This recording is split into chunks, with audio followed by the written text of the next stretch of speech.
Stirring to the subtle sounds of flowing water, Therin found himself listening to the calming rhythms of nature. A young northern hawk's call rang, echoing across the glade, as a gentle breeze rustled through the trees. An orchestra of crickets began to chime, while the distant howls of dire wolves soon filled the air with their gathering opus. Pulling a hand to his face, Therin wiped the sleep from his eyes and awkwardly struggled as he pulled himself from the wooden bench. Instantly his back and neck lit up from the strain, and he yelped out in pain. Drawing the stubborn aches and pains from his mind, Therin staggered to his feet, his muscles still trying to catch up with his mind. Thanks due in no small part to his youth, the pain soon fell away, and the light coming from the door quickly drew the greater portion of his attention. Still half asleep, he began to notice that he could barely feel the cold, a rather unusual realization considering he was at least as of last night, in the middle of a blizzard. Intrigued, Therin plucked a roll of bread from the table and moved toward the door to see firsthand. Struck by the sight, Therin felt a pleasantly temperate breeze wash over him as his eyes feasted on the little pocket of paradise bustling with life, a clear and present far cry from the weather he had been experiencing for the past 9 years. Startled by a voice from the other side of the house, Therin hastily dropped down to collect his shoes. Pulling tight the last buckle, he quickly moved around the side of the cabin, but again he found himself confronted by what he saw. Frozen, he watched as Tal'azar pulled a still rabbit from a wooden pail and placed it in the enormous beak of a black bird with golden highlights on its crown and wings. The giant beast's head pulled back as it reached far above the small house it stood beside. In a single gulp, the rabbit carcass was gone, and the creature had already begun to slump back down looking for another. Finding himself stunned just like he had been so many times over the past days, Therin asked the only question that popped into his head. What on Aldertheia is that? In unison, both Tal'azar and the creature looked to Therin amused.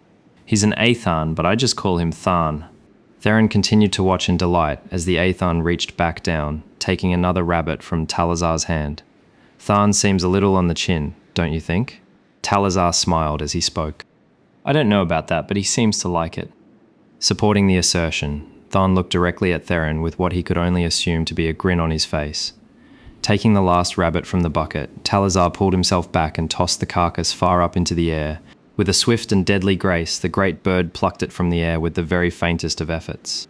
Satisfied, the Aethan took off and began to frolic in the air, in a manner that defied its size. Thankful to be watching from a distance, Therin could not recollect any words nor meaning that would help describe the spectacle unfolding in front of him. Taking the rare moment for what it was, Therin quickly realized it was a feeling he was beginning to feel far too familiar with.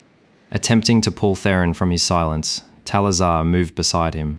I know how you must be feeling. A pair of griffins and an Aethan in as little as 2 days. It's a lot to take in. They are but the first of many wonders you will find in this realm, for our world is filled with many such marvelous creatures. And now that you are a Tal'orn, you have all the time in the world to find them. Therin held quiet a moment as Tharn swooped back down to the ground, seemingly deciding he would rather listen in on their conversation. No, it's not that. It's him. He's terrified, though he hides it well. That is, pausing for a moment, Tal'azar chose his words carefully. Observant of you. You are correct. However, he's not alone in that regard. This morning we spotted a number of patrols by the edge of the forest, and he fears what that may mean, as do I. Initially proud of his accurate gauging of the Aethan's body language, Therin's attention shifted as he wondered if Tal'azar must have been referring to the men he had met earlier. The Dragon Guard are still here, but that's a good thing, correct? They were nothing less than helpful the last time I met them. Falling silent, Therin took pause, realizing he might have misunderstood what Tal'azar had said. Wait a second, why would you two be scared of them? I do not refer to the Drakas Vordar, but something far more disconcerting. The creature of which I speak are not from the realms of man, and as such should not be here, Tal'azar clarified. So, who are they to have you scared of their very presence? It's not really them that scares me, though they are capable of great suffering. It is what their presence may mean. I have my own theories, but it should have been impossible. This cycle should still have another 800 years before anything like this should be even remotely possible. Remembering that Tal'azar had mentioned the cycle last night, Therin decided to question for further clarification. This cycle, you mentioned it last night, but I fear I fell asleep before you could explain it to me. Tal'azar turned around and began walking. Come, I have many things that need to be done before I leave. I'll explain it as we go. Therin quickly fell in behind him, and Tal'azar continued. Though some may believe otherwise, we don't actually have all the answers. For example, even we of the Tal don't really know how it all began, save for what is written in our oldest text. Although as to how accurate they are, maybe someday you can tell me. Curious, Therin questioned further as Tal'azar leaned down to fill the bucket with water from the stream. How? What began? Calm yourself, young cub. I'm getting to it. It is said that in the beginning, before time or matter, there was only Anu, and it held a singular idea, order. However, in the silent nothingness of the first infinite moment of our universe, a second idea flashed into existence, and the idea of change was born. Intrigued by the notion, Anu split itself into two separate entities. Anu kept within itself the idea of order, but gave the aspect of change to its twin. By its very nature, the entity of change searched for an identity. Thereon, Rin was born, and from him came time. Seeing opportunity, Rin convinced Anu to assist him in creating something new. Curious, Anu agreed, and in time they began to mix, and thus the void was now ready. For with the presence of both time and order, creation was born, and the material nature of the universe exploded into existence. Anu's order spread in every direction, becoming the body and mass of the universe, making up the very fabric of the world and all others, things like the dirt beneath your feet, the food you eat, the water you drink, and even the air you breathe. Rin, on the other hand, remained largely the same, save for one thing, for with the presence of time it now gave matter meaning, the endless march of a universe ever driving forward to a new day. For many millennia now lost to us, the universe saw a great expansion of ideas and creation. However, a darkness grew hidden from the light of the stars as some had begun to question the very nature of their existence, and soon began to burn with baleful fires of hatred and revenge, angered by Rin's supposed betrayal of their father. But there was no consensus, for among these newly formed godlike entities, 42 disagreed with their kin, and so went to Rin for help. Swayed by their plight, Rin agreed to help by sharing his power. However, he was betrayed, for amongst the 42 was the agent that first had the thought of revenge that started it all. He was a most cunning fiend, and he had a plan. Unable to live with the betrayal, 8 stood against the rest. The resulting battle lasted uncounted millennia and spanned all the knowable reaches of existence. But after an innumerable age of destruction, the 8 realized it was already far too late, so they fled, vowing to return one day to free him. Of those that reigned victorious, one rose above all others, for it was he that devised the plan that sealed away Rin and stole his power. None know his name, but all knew his touch. For in death all would see his effort. For death, as he became to be known, held the universe in his infinite cycle, that is until the 8 came up with a plan. In secret they made a pact and formed the 9 dragons. The first of them would of course be Rin. Although vastly diminished and all but absent, he was the eldest, and most powerful. Humbled and honoured by their loyalty, he would no longer call himself Rin. Rather, he would adopt their namesake and become the Tal'azar, the Dragon of Time. Tal'azar stopped as he poured the last of the water from the bucket over a small tree. Though taking in every word, Therin still didn't really know what he was talking about, so moved in to clarify, but instead found a smile growing on his face as he realized something. You called me a Tal'orn yesterday. Does that mean I'm somehow related to the Tal'doran? Because that would be insane. By the light, I think everyone has heard of him. Laughing unexpectedly, Tal'azar swiftly replied, No. But a hesitation soon fell over his disposition. Although it is possible, the chance is far too small, so no, it is far too soon for any of that talk. Besides, that's not really how it works. The gods are more akin to our patrons rather than our progenitors, though I guess for the heralds it is different. They are most definitely part divine, for no human could wield that much power and survive. Remaining silent, Therin tried to absorb as much information as possible, yet Tal'azar probed again. Wait, haven't you had the dreams yet? Tal'azar questioned, seeing the confusion on Therin's face. All of us go through a rather dramatic awakening in our first years. Tal'azar pondered, laying out the question. Shaking his head, Therin answered swiftly. No, I have only had one dream, and it was quite possibly the most disturbing thing I have experienced in all my years. And now that I think on it, I may have seen this shadow character you mentioned. He was a deep abyssal creature, but a shadow nonetheless. Although it must be said, it seems to me that it was more than capable of following through with his threats. So, Niklos came to you. That is interesting, and most definitely worrying. Letting out a sigh, Tal'azar let himself a moment as he pondered. The dragons must have a reason for remaining silent, but unless you turn out to be a herald in your own right, or maybe even this Tal'doran of legend, we will never know, and we would be walking a fool's path to try. Brow raised, Tal'azar pondered the meaning. Well, what am I if not a fool? Perhaps it's some sort of stratagem, though if so, it seems foolhardy, for the shadow has already found you. No, that can't be the reason, so why, I wonder? Pulling the pointed hat from his head, Tal'azar began to scratch his temple. If you are indeed a Tal'azar, then perhaps it is different for you and your house. But how could we know, for there are no records of a Tal'azar in our tomes? By the light, why wouldn't the other dragons make contact? Or perhaps they can't, or won't. Suddenly Tal'azar stopped as a realization dawned on him. No, he can't be. It's only the 5th cycle unless... Tal'azar froze, slowly turning back to Therin, whom had begun to grow worried. My apologies, I do not mean to alarm you, Therin. It's just that this whole situation is highly irregular. Please tell me exactly what the shadow said. Taking a quick moment, Therin thought on that night.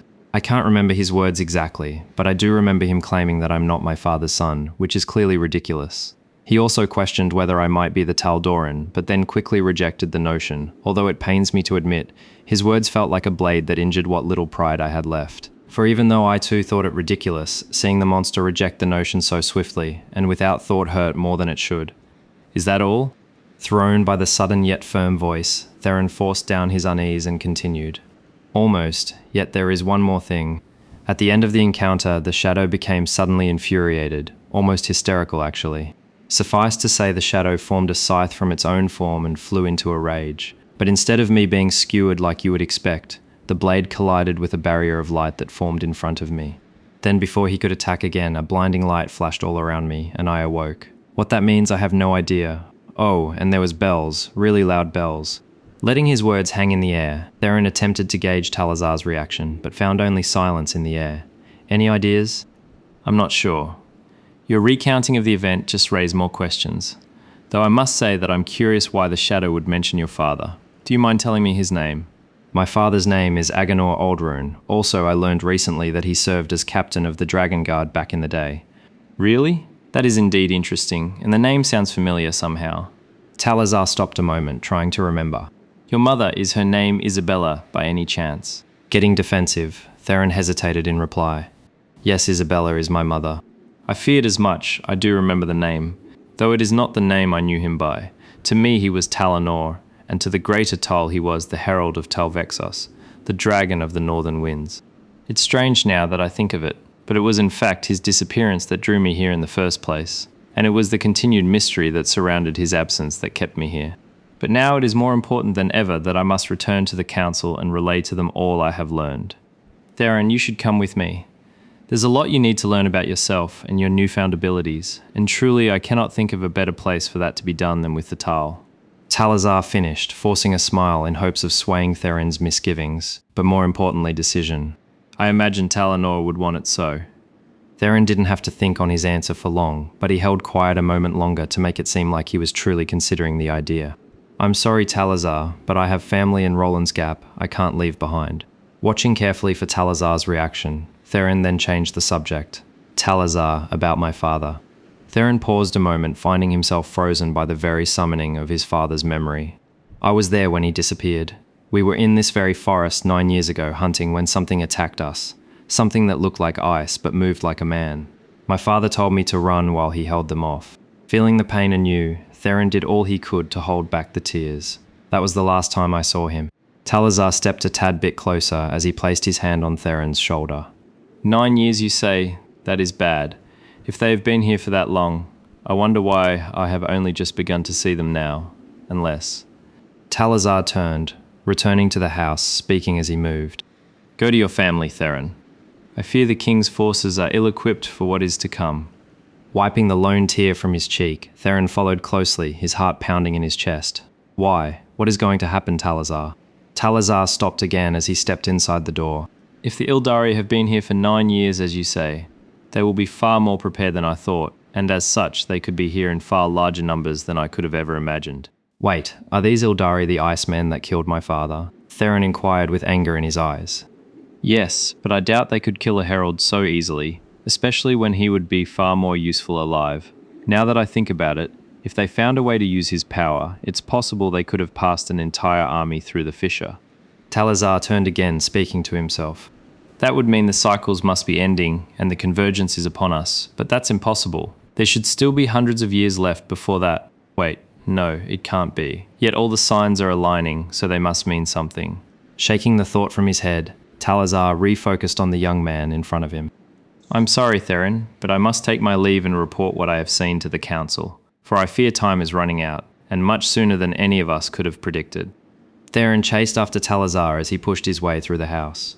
Wait, what about my father?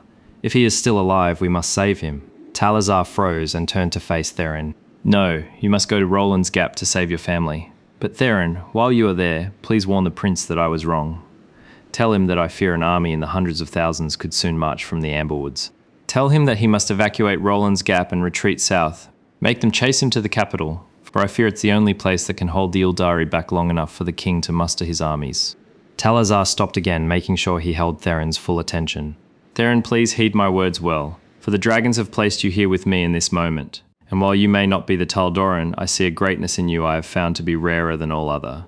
So please join the prince and head south, and once you reach the capital, make your case to the king. It is vital he realizes the magnitude of the invasion before him. Once I have done what I must, I'll meet you at the Golden Bow beneath the Laurelette Arch. Therin, before I go, I promise that as soon as we push the Ald'rune from Ald'ravar, we will return to search for your father. And one last thing, Therin, always trust in yourself, but question others. Your instincts will be invaluable in the times ahead. And please, young cub, save as many as you can, for the Ald'rune are ruthless. Therin nodded and replied before his emotions could break his poise. What about the shadow? What should I do if it returns? A slight fatigued smile appeared on Tal'azar's face as he replied. The same as the rest of us. Resist. Turning, he pulled a bag from the side of the table and returned outside. Sensing the commotion, Tharn swooped back down, landing only meters from the house. Therin stood beside Tal'azar and raised his hand to pat the bird, and to the old Tal's surprise, Tharn led him. Thank you, Tal'azar. You are a good man. Tal'azar relaxed a little at the compliment. You honor me, Therin, and fear not, we will meet again. You were right, you are definitely not as old as I thought. Tal'azar laughed. Thank you, I, however, cannot take all the credit. Tharn here kept at least my mind as young as I could ever wish. Is that so? Just how old are you? To be honest, I stopped counting after my second millennium. Climbing to Tharn's back, Tal'azar pointed to a path on the southern side of the grove. Follow that path, it will lead you from the forest, but go with haste, for I fear time is no longer on our side, even for you, young Tal'orn. Tal'azar smiled, watching the grin subtly moving across the young man's face. Feeling a gentle movement of Tal'azar's feet, Tharn jumped into the air, and with the beating of his mighty wings he jolted forward, sending arcing bolts of lightning flashing southward into the trees. Impressed, Therin watched in wonder as the mighty Atharn thundered away, leaving only the telltale flashes of lightning and the sound of thunder to mark his passage. Therin waited a moment to collect his thoughts, but held Tal'azar's warning to heart.